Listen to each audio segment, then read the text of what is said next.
Bismillahirrahmanirrahim. Assalamualaikum warahmatullahi wabarakatuh. Hari ini saya bersama Bapak Wakamat Kesiswaan, Bapak Mahini, Bapak Kesiswaan dari Mandua Balangan. Tujuannya di sini adalah untuk mewawancarai Bapak mengenai masalah yang teridentifikasi untuk tugas saya sebagai mahasiswa PPG kategori 1 di Universitas Negeri Makassar. Jadi di sini saya diminta oleh dosen untuk ada hasil eksplorasi penyebab masalah, yaitu yang dimintai oleh untuk Wakamat Kesiswaan. Baik, kita langsung saja ke pertanyaan pertama. Bagaimana apa penyebab motivasi belajar peserta didik masih rendah? Baik, terima kasih. Kalau kita melihat apa hal-hal yang bisa menyebabkan rendahnya motivasi siswa dalam belajar, ada beberapa faktor. Yang pertama, kita melihat dari diri kita sebagai seorang guru. Kadang-kadang motivasi siswa itu tidak muncul memang karena kita sebagai guru yang pertama tidak memberikan motivasi kepada siswa, terutama untuk pembelajaran yang akan kita berikan. Yang kedua, memang ada beberapa siswa yang tidak menyukai pelajaran-pelajaran tertentu, dan itu berimbas pada kurangnya motivasi siswa tersebut pada materi pelajaran yang diberikan oleh seorang guru. Yang ketiga, siswa tidak pas dengan cara pengajaran yang digunakan oleh guru tersebut. Apakah sifatnya karena bersifat monoton, kurang variasi, dan lain sebagainya, sehingga pembelajaran itu dianggapnya terasa membosankan. Ini juga bisa menyebabkan motivasi siswa tersebut rendah terhadap satu mata pembelajaran. Yang keempat, memang siswa itu pada dirinya tidak punya motivasinya memang rendah. Dari awal memang keinginan belajarnya tidak ada untuk pembelajaran tertentu, sehingga kadang-kadang dimotivasi pun tidak muncul minat belajar siswa tersebut. Kemudian yang kelima, ada masalah yang kadang-kadang dihadapi oleh siswa tersebut, baik masalah pada dirinya ataupun masalah yang berhubungan dengan orang lain atau masalah di rumah yang berpengaruh kepada siswa tersebut. Ini juga banyak pengaruhnya terhadap motivasi siswa dalam mempelajari pelajaran tertentu. Karena motivasi dari rumah, dari orang tua kepada siswa sangat besar pengaruhnya pada keinginan siswa untuk belajar lebih baik dan menghasilkan yang lebih baik. Nah, itu berkenaan dengan rendahnya motivasi siswa tersebut. Ya, terima kasih untuk jawabannya. Untuk pertanyaan berikutnya, yang kedua, apa yang menyebabkan kurangnya minat peserta didik dalam pembelajaran ilmiah terhadap materi tersebut, atau karena siswa itu sudah menganggap materi itu, kenapa jadi siswa itu menganggap materi kimia itu sulit? Ya, khusus berkenaan dengan materi kimia, ada mindset berpikir siswa yang kebanyakan sudah tertanam bahwa yang namanya ilmu kimia atau secara umum pelajaran eksak itu adalah pelajaran sulit. Sehingga ketika dia punya pemikiran bahwa itu pelajaran yang sulit, seharusnya karena itu pembelajaran yang sulit, maka dia lebih terpacu lagi untuk belajar lebih giat.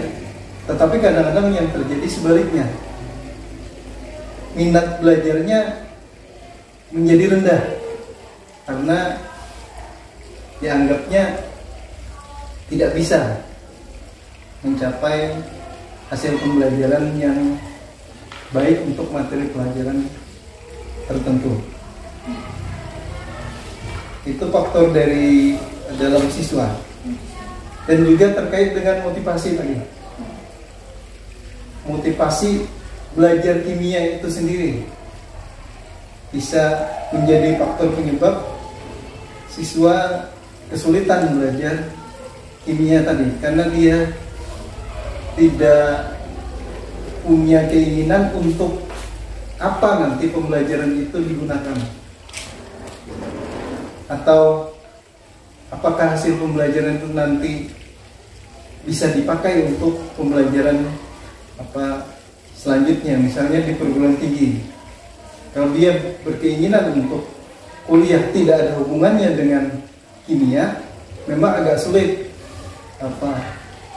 menjadikan siswa itu punya motivasi tinggi untuk pembelajaran kimia. Jadi hubungannya dengan cita-cita ya Pak? Hubungan dengan cita-cita. Yang berikutnya, karena memang mungkin materinya memang sulit, tidak bisa dibuat mudah karena memang materinya harus dilalui dengan sulit. Perlu rumus-rumus yang harus dihafal, yang harus dimengerti. Memang itu harus dilalui, mau tidak mau, untuk pembelajaran kimia, nama-nama unsur dan lain sebagainya, rumus-rumus yang harus dipahami dengan baik, itu juga harus dimiliki oleh siswa. Yang ketiga, permasalahannya siswa tidak didukung oleh pembelajaran pendukung lainnya yang mantap, terutama matematika. Ini sangat berpengaruh terhadap pembelajaran siswa, dan ini sangat besar pengaruhnya dalam membuat siswa itu sulit untuk memahami kimia itu dengan baik. Kemudian faktor dari luar juga punya pengaruh terhadap siswa dalam pembelajaran kimia, terutama pengaruh teman-teman sebaya. Keaktifan seorang siswa belajar kimia itu sangat berpengaruh terhadap seorang siswa, karena sifatnya kimia banyak pembelajaran bersama, terutama praktek-praktek itu pembelajaran bersama. Kemudian masalah yang juga membuat kimia itu sulit, terbatasnya waktu pembelajaran. Karena terbatasnya waktu pembelajaran, maka sering pembelajaran itu tidak bisa tuntas dalam satu kurun waktu yang sudah ditentukan. Nah, itu beberapa hal mungkin yang menyebabkan kimia itu dianggap sulit. Baik, terima kasih untuk jawabannya. Kita lanjut saja Pak untuk ke pertanyaan berikutnya, yaitu apa penyebab komunikasi antara guru dan siswa dalam pembelajaran itu masih kurang? Apa penyebabnya? Khusus untuk kimia dan mungkin pembelajaran lainnya, banyak istilah-istilah asing, nama-nama unsur yang bukan nama-nama Indonesia, walaupun mungkin ada sebagian yang sudah di-Indonesiakan, dan itu cukup sulit untuk dikomunikasikan dan untuk dihafalkan oleh siswa. Maka dalam hal ini faktor bahasa juga menentukan dalam komunikasi tadi. Membahasakan materi pembelajaran itu dengan bahasa yang dipahami oleh siswa itu bukan hal yang mudah, terutama materi-materi eksak. Jadi faktor penggunaan bahasa. Yang kedua dalam komunikasi itu kenapa terjadi hambatan, ada kesalahpahaman yang terjadi karena miskomunikasi yang terjadi antar pengajar dan pembelajar. Terkadang pemikiran siswa ini tidak sama dengan apa yang diinginkan oleh guru, sehingga terutama untuk hal-hal yang sifatnya praktis atau praktik pembelajaran, ketika komunikasi yang diberikan tidak sama dengan yang ditangkap oleh siswa, maka hasilnya otomatis akan berbeda. Kemudian hal yang juga berpengaruh pada hambatan komunikasi itu faktor emosi. Faktor emosi siswa, terutama pada tingkatan-tingkatan siswa yang masa pubertas, cukup fluktuatif, turun naik, sehingga faktor emosional seorang siswa itu juga berpengaruh pada komunikasi antara guru dengan murid. Yang keempat, media komunikasinya yang buruk. Ini juga berpengaruh, terutama pada ruangan-ruangan yang sifatnya luas, maka memerlukan media komunikasi yang juga harus memadai supaya terjangkau oleh seluruh siswa. Kemudian yang kelima, citra buruk tentang seseorang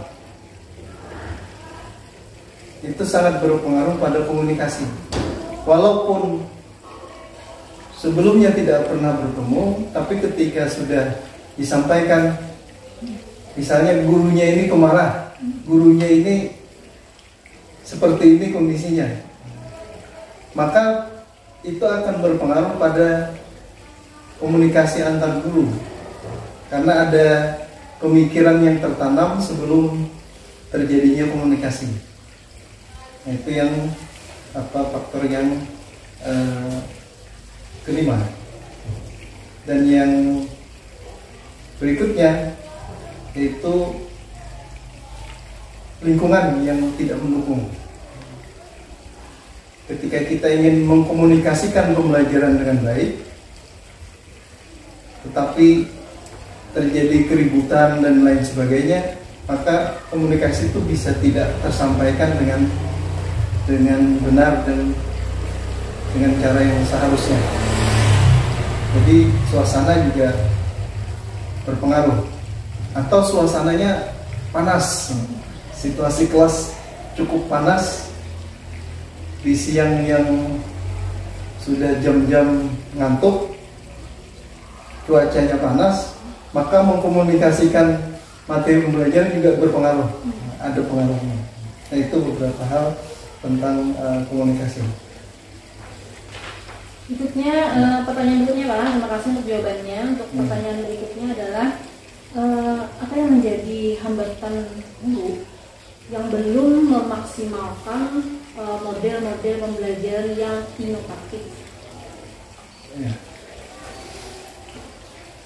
Banyak model-model pembelajaran yang ditawarkan kepada kita sebagai seorang guru atau pengajar, tetapi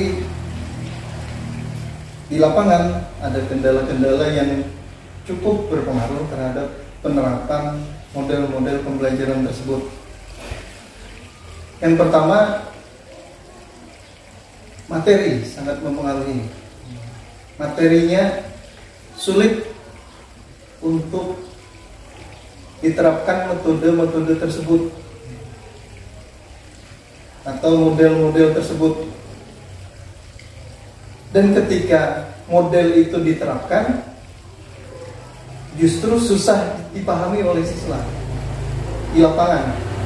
Kita punya model diterapkan pada satu pembelajaran, tapi karena sulitnya pembelajaran tersebut justru berakibat tidak nyambung antara apa yang ingin kita sampaikan dan apa yang diterima oleh siswa.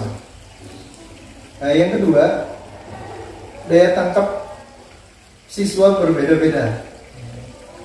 Daya tangkap siswa berbeda-beda, maka ketika kita ingin menerapkan satu model pembelajaran tertentu, bagi siswa yang satu bisa dipahami, tapi bagi siswa yang lain belum tentu bisa dipahami dengan model-model tersebut.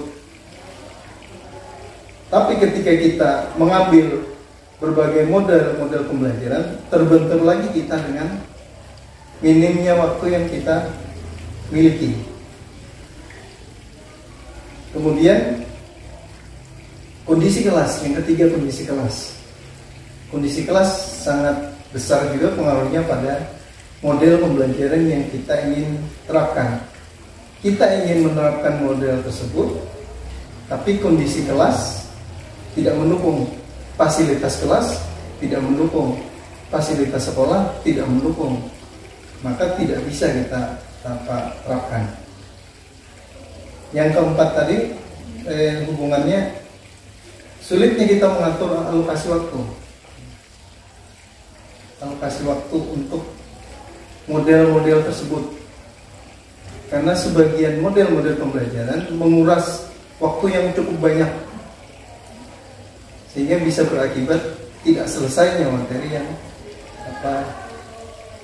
kita sampaikan. Nah, itu berkenaan dengan model-model pembelajaran tadi. Terima kasih jawabannya. Kita sekarang ke pertanyaan yang berikutnya, yaitu apa penyebabnya guru itu belum melaksanakan pembelajaran dan evaluasi berbasis HOTS. Ya, untuk pembelajaran berbasis HOTS itu memang untuk pembelajaran kita di masa-masa sekarang, terutama pembelajaran yang sifatnya modern, itu arahnya ke arah HOTS. Tetapi di lapangan banyak permasalahan yang kita hadapi.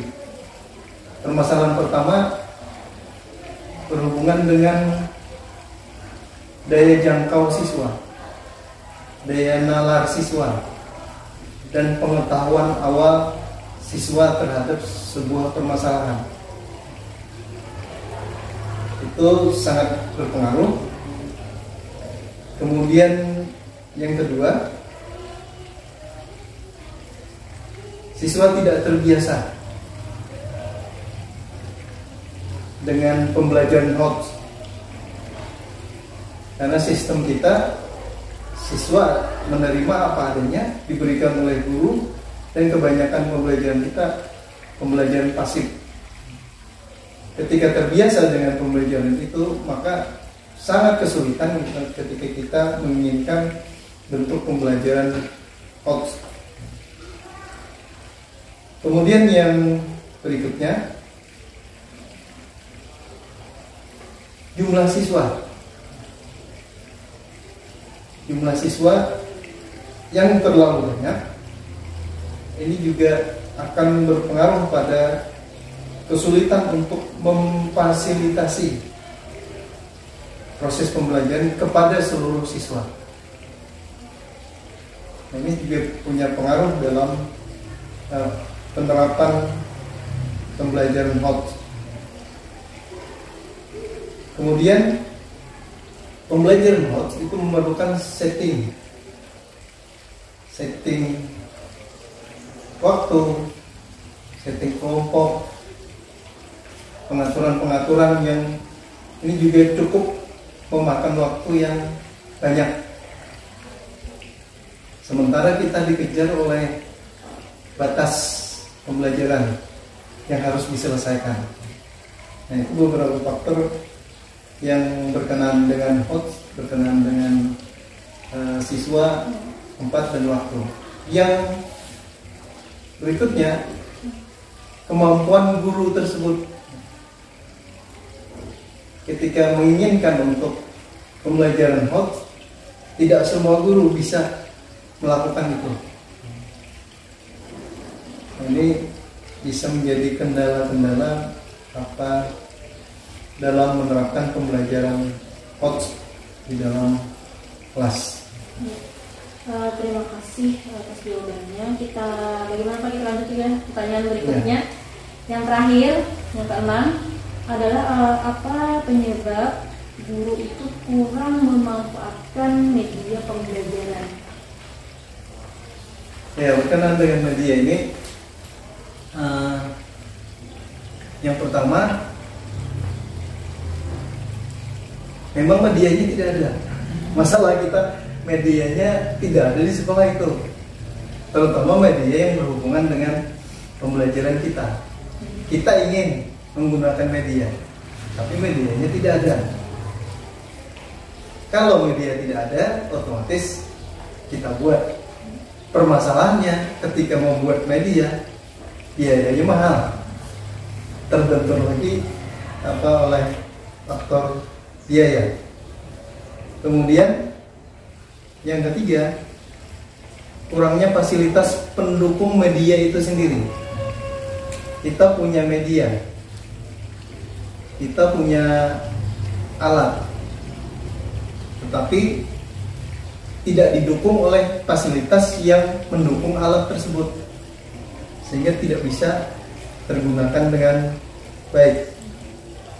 Saya media itu memerlukan internetnya, jaringannya bermasalah, nanti juga berpengaruh. Kemudian faktor yang keempat, kebijakan.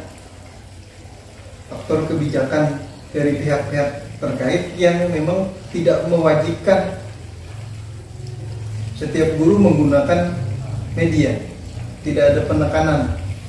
Ini juga berpengaruh. Dan yang kelima, bagi guru mengevaluasi penggunaan media itu termasuk sulit. Apakah penggunaan media ini sudah berhasil atau tidak, termasuk sulit untuk dievaluasi. Nah, itu berkenaan dengan